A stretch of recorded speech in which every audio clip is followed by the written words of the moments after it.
The Sea of Monsters, Percy Jackson and the Olympians. Book 2, by Riordan. Read for you by Jesse Bernstein.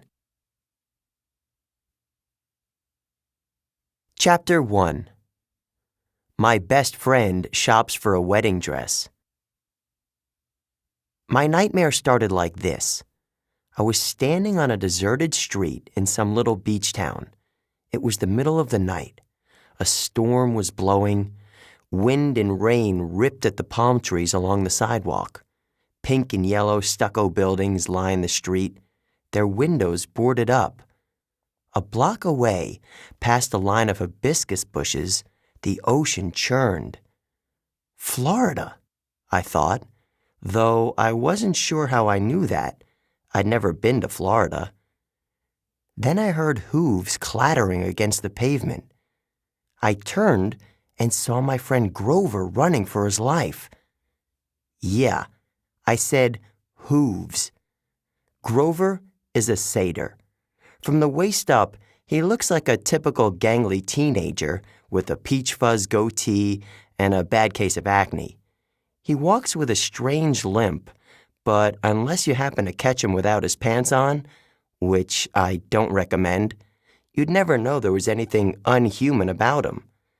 Baggy jeans and fake feet hide the fact that he's got furry hindquarters and hooves. Grover had been my best friend in 6th grade. He'd gone on this adventure with me and a girl named Annabeth to save the world. But I hadn't seen him since last July when he set off alone on a dangerous quest, a quest no satyr had ever returned from. Anyway, in my dream, Grover was hauling goat tail, holding his human shoes in his hands the way he does when he needs to move fast. He clopped past the little tourist shops and surfboard rental places. The wind bent the palm trees almost to the ground. Grover was terrified of something behind him. He must have just come from the beach. Wet sand was caked in his fur. He'd escaped from somewhere. He was trying to get away from something. A bone-rattling growl cut through the storm.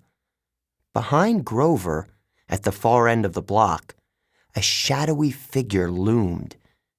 It swatted aside a street lamp, which burst in a shower of sparks.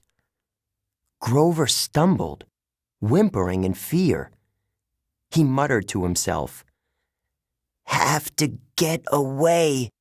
Have to warn them." I couldn't see what was chasing him, but I could hear it muttering and cursing.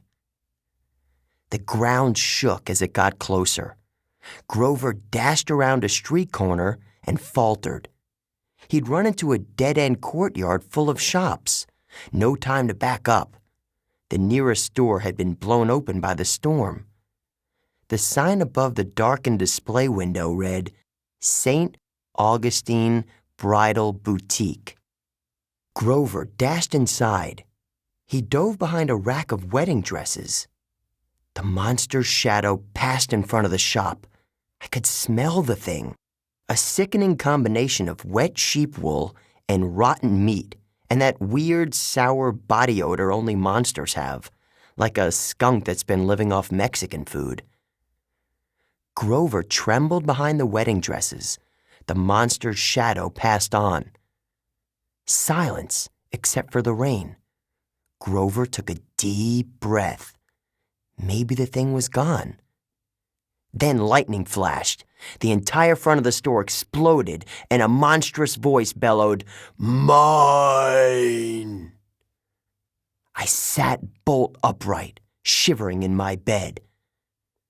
There was no storm, no monster. Morning sunlight filtered through my bedroom window. I thought I saw a shadow flicker across the glass. A human-like shape. But then there was a knock on my bedroom door. My mom called, "Percy, you're going to be late." And the shadow at the window disappeared.